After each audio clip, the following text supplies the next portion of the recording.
Pinamagatan ko po ang title ng preaching na ito ngayong gabi, Zealous for Souls. Ano ba yung zealous? Zealous, ito yung zealousness, ito yung eagerness to do the task or objectives. Zealousness, ito yung eagerness to fulfill the task. At dito sa preaching natin ngayong gabi, ito ay maraming beses ko na rin narinig at maraming beses na rin nating narinig ito.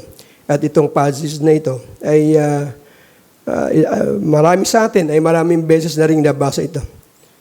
But let me walk through you to the passage. Ano ba ang nangyari dito sa verse na ito? In the meanwhile, his disciple prayed him saying, Master, eat. At ito ay yung encounter ng Panginoong Jesus doon sa Samaritan woman in the well of Jacob's well. At ang mga babaeng ito ay alam niya na mayroong darating na Mesaya. At yung tao na kausap niya ay maraming tinuro at siya ay nagulat. At siya ay naniwala na eto na yung inaantay naming Mesaya.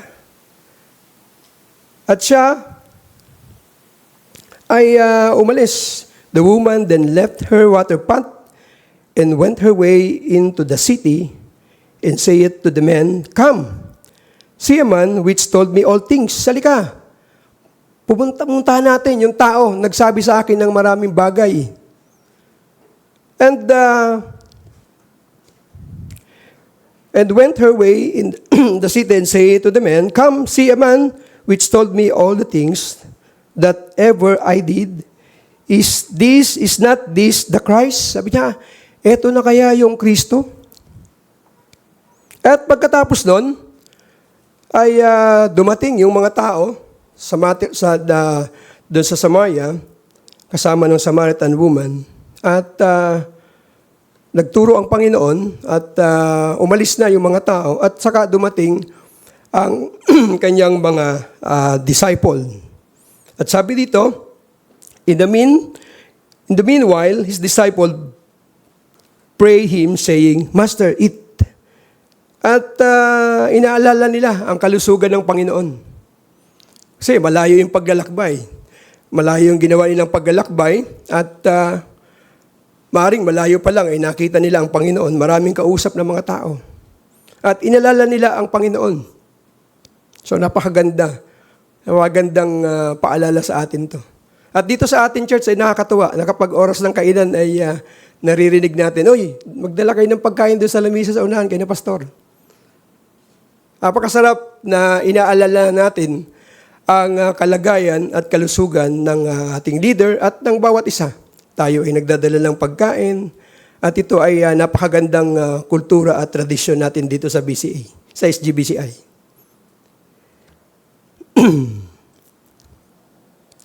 At sabi dito, I prayed him saying, Master, eat. Merong paggalang at pagrespeto at pag-aalala sa ating Panginoon ang ipinakita ng kanyang mga disciple at inaalala nila ang kalusugan ng ating Panginoon. At sa verse 33, therefore, 32, but he said unto them, I have meat to eat that ye know not of. Sabi ng Panginoon, meron akong pagkain na hindi nyo nalalaman. So ano kaya ang pagkain na ito na tinutukoy ng Panginoon?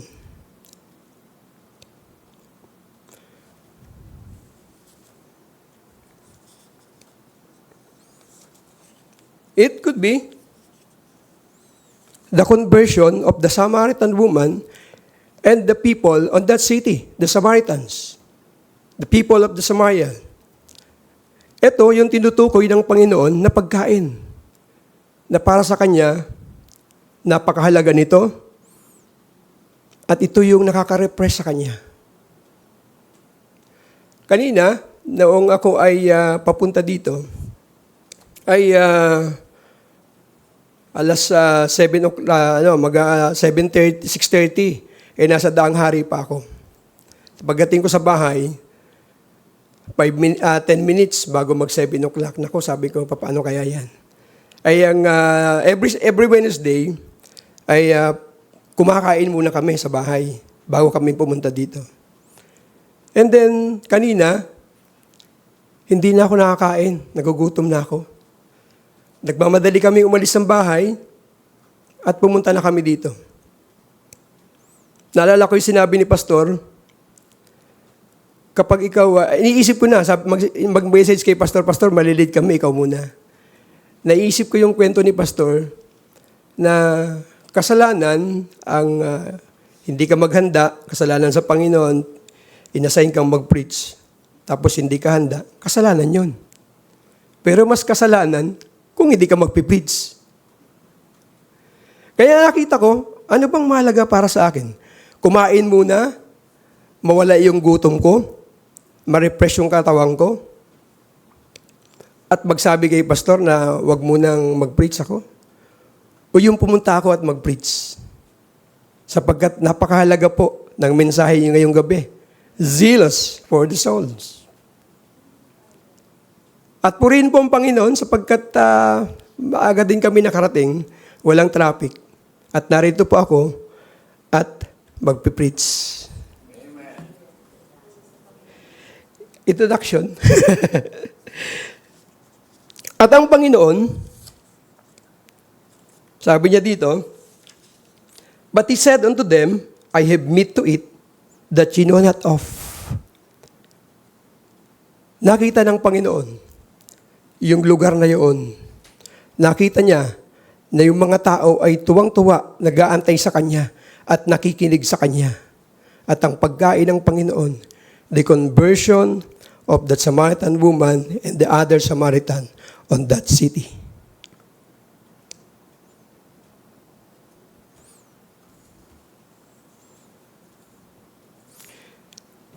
At yun ang sinabi niyang, this is my meat, delightful and refreshing sa isip ng Panginoon.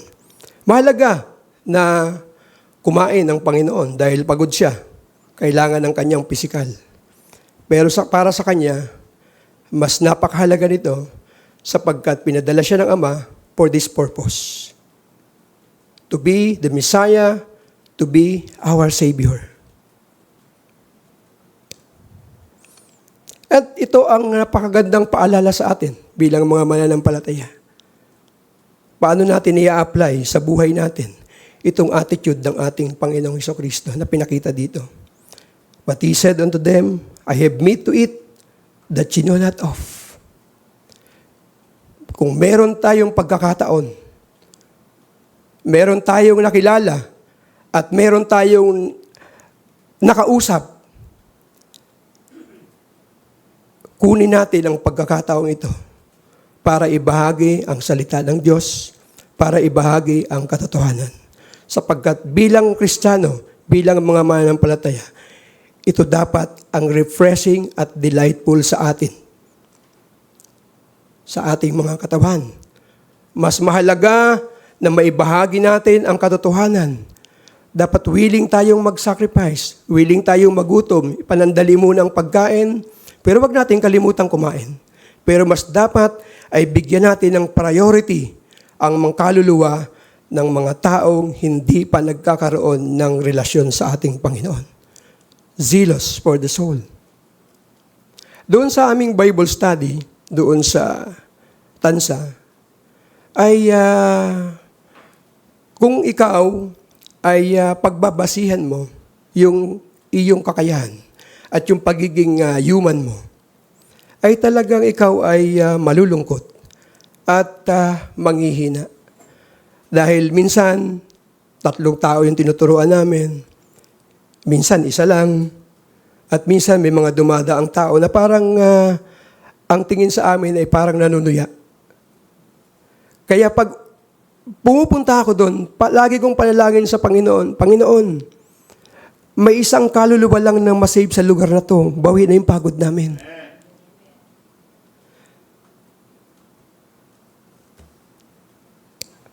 Therefore said the disciple one to another, hath any man brought him aught to eat? Tanungan mga disciple, meron bang nagbigay ng pagkain sa Panginoon? Kasi hindi nila naunawaan kung anong ibig sabihin ng Panginoon. At minsan makikita natin dito sa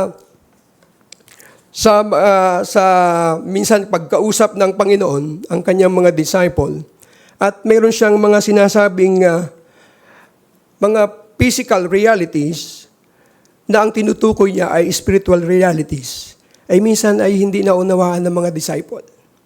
Kagaya na lang noong sinabi niya, beware of the leaven of the Pharisees and the Sadducees. Ano sabi ng mga disciple? Yan, kasi hindi kayo nagdala ng pagkain eh. Ang iniisip nila, pagkain ang tinutukoy ng Panginoon, physical food. Pero ang ibig sabihin ng Panginoon, beware of the doctrine and teaching of this group of people. Kaya dito sa part na ito, ay makikita natin na ang mga disciple ay nagtatanungan at alam ng Panginoon ang laman ng kanilang puso. Nakikita ng Panginoon. Nababasa niya ang isip ng kanyang mga disciple.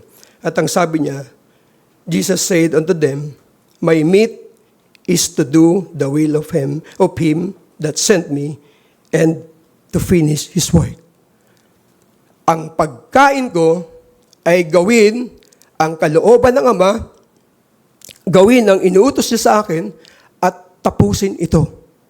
Para sa Panginoong Hesukristo, mas mahalaga pa sa pagkaing pisikal, mas mahalaga pa sa kanyang refreshing and comfort, ang sundin ang kalooban ng Diyos. Ang sundin ang kalooban ng Ama.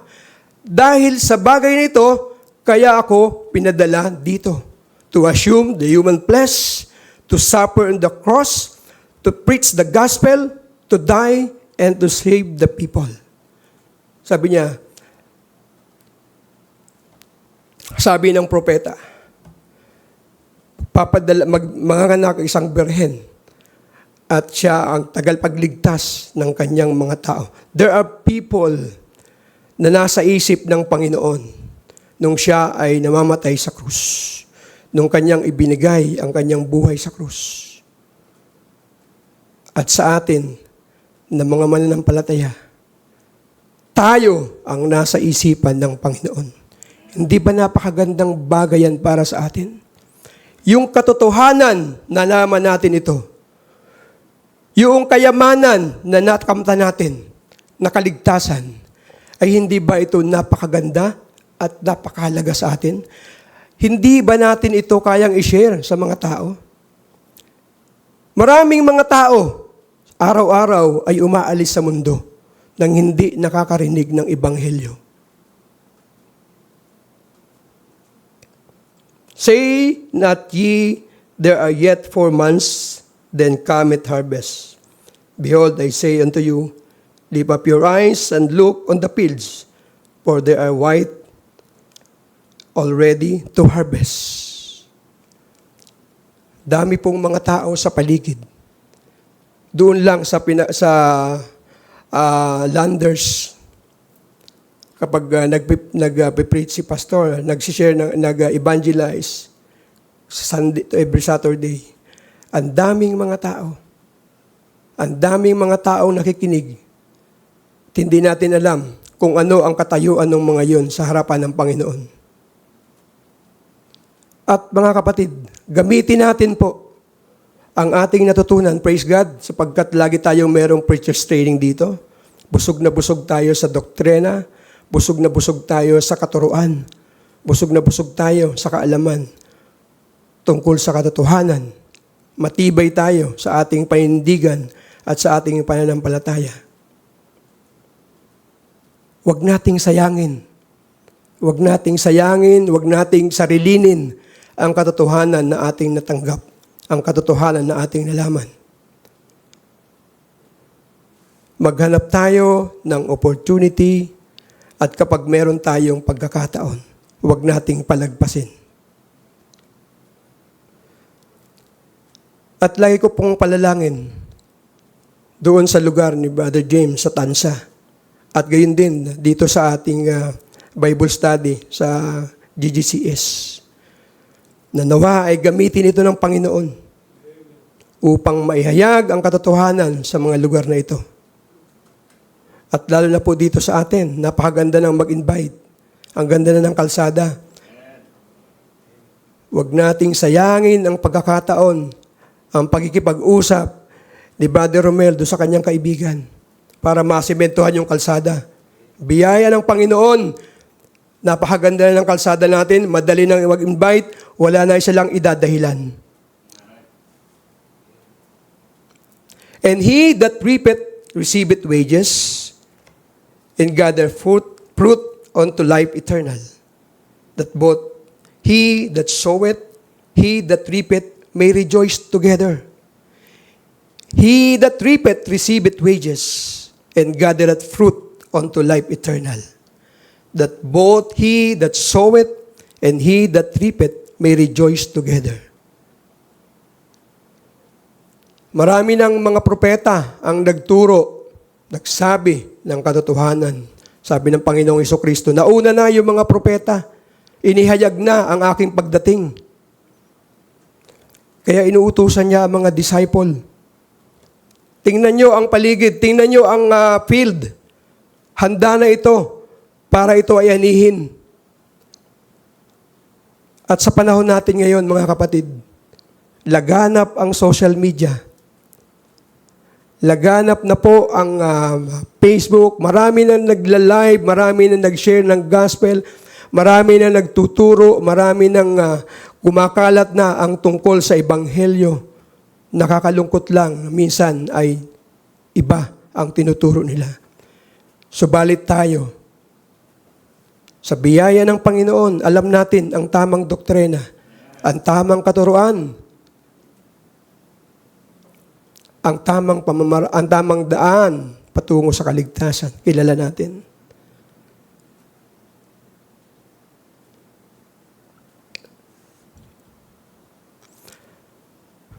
Ako ay isang magsasaka. At alam niyo ba na kapag ang isang palayan, ito wheat ang tinutukoy dito barley o wheat. Dito sa atin sa Pilipinas, walang ganito. Subalit, ang meron tayo dito, palay. Sa isang magsasaka, ay mahirap, nakakapagod, ang palayan, marami kang gagawin bago ito ay mataniman. Andiyan yung nakayuko ka maghapon, para itanim ang palay, at pagkatapos nun, aalisan mo pa ito ng mga peste, kagaya ng kuhol, at pag tumaas na ito, tatanggalan mo ng mga damo sa paligid, iisa-isay mong bunutin yung mga damo. Masakit sa likod, nakakapagod.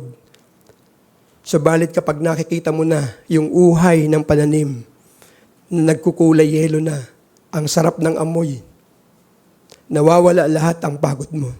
Mga kapatid, inihanda na ng Panginoon ang mga tao. Inuutusan lang tayo. Go ye therefore, preach the gospel. Go ye therefore, preach the gospel. Kailangan lang natin, focus tayo. Kailangan natin, sumunod tayo sa Panginoon. Huwag nating sayangin ang pagkakataon. Oo, marami ka nang ginagawa sa church. Meron ka ng online ministry, may music ministry. Pero marami pa. Marami pa tayong pwedeng gawin sa Panginoon. Noong ako ay tumaas yung BP, sakit yung ulo ko. So, kinakabahan na ako. Parang ito na. Panginoon, gamitin mo pa ako ng mas mahabang panahon sa iyong gawain. Yun ang panalangin ko. Gamitin mo pa ako ng mahabang panahon sa iyong gawain. Wala pa akong nagagawa para sa iyo, Panginoon.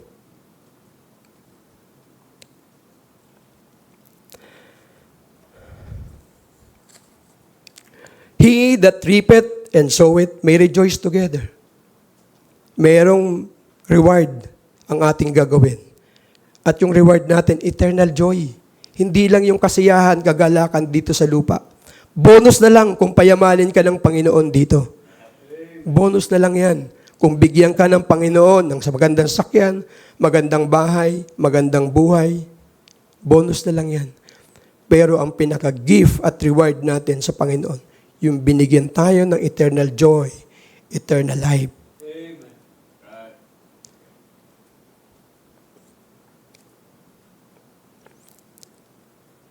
I sent you to reap that whereon ye bestow no labor. Other men labored, and ye are entered into their labors. Pinadala ng Panginoon ang mga propeta para sabihin, ihula na darating siya. Inutusan si Moses, si Isaiah, I saw the Lord high and lifted up. Umawit si Haring David ng tungkol sa papuri sa ating Panginoon. Maraming mga propeta ang nagsabi na may darating na Misaya. Ngayon, pinagpala ng Panginoon ng ating panahon. Inihanda niya, pinayabong niya ang technology na kahit na nasa malayong lugar ay naaabot. Na kahit na ang mga hindi natin nakakausap at nakikita ay pwede natin silang sharean ng gospel. Ang daming nagla-live sa Facebook, ang daming gumagawa ng mga reels, ang daming gumagawa ng mga videos. Gumagastos tayo ng malaking halaga para sa data.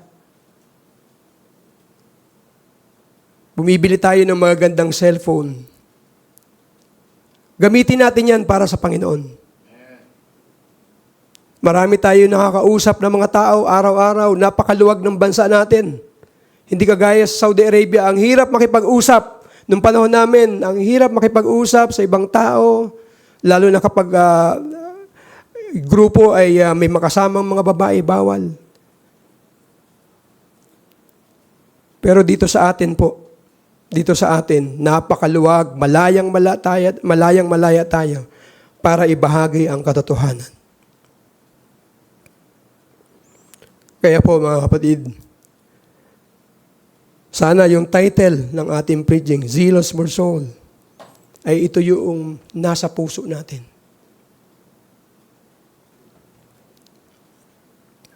Ito dapat ang laging nasa puso natin na tayo ay inutusan ng Panginoon. Humayo kayo, ibahagi niyo ang katotohanan sa lahat ng mga tao. Go ye therefore into all nations, preach the gospel. Huwag natin pong sayangin ang pagkakataon. Zealous for soul. Sabi ng Panginoon, but He said unto them, I have meat to eat, that ye know not. Nakita niya ang mga tao, conversion of the Samaritan woman. Mga tao, sabi niya dito, and many more believed because of His word. And He said unto the woman, now we believe not because of that saying, for we have heard of Him ourselves, and know that this is indeed the Christ, the Savior of the world.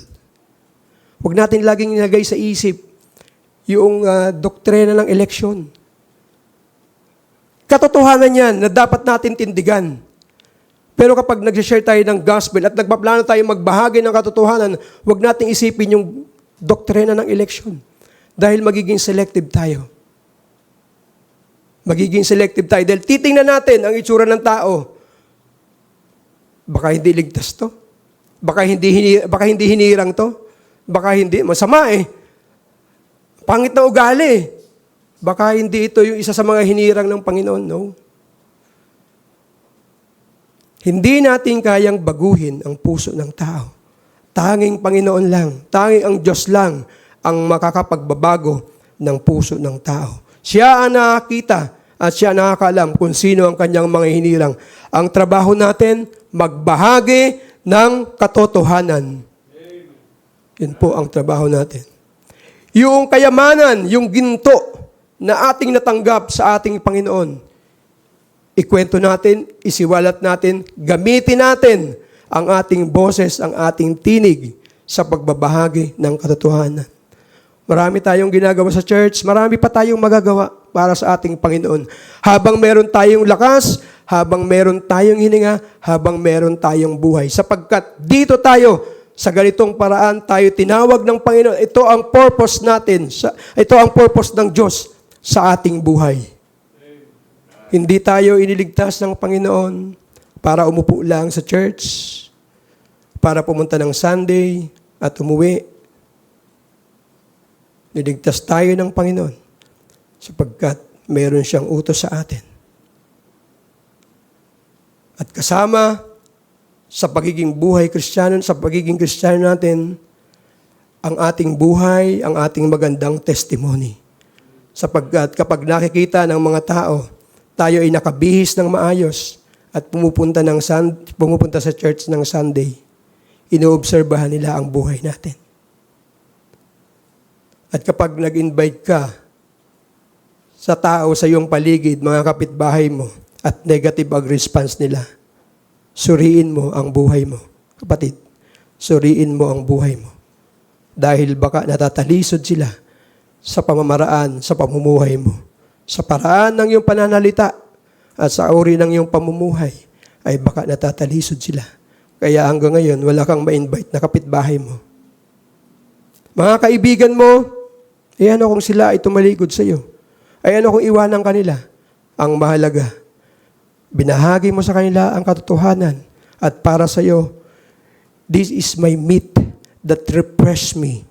This is my meat because I am called for this purpose. Kagaya ng ating Panginoon, He was sent for that purpose. And He is zealous, and He is focused, and He is obeying the command of His Father. We Christian, you should be zealous for the soul and we should be consistent to our Christian life. Purihin po ang Panginoon. Tayo po ay manalangin.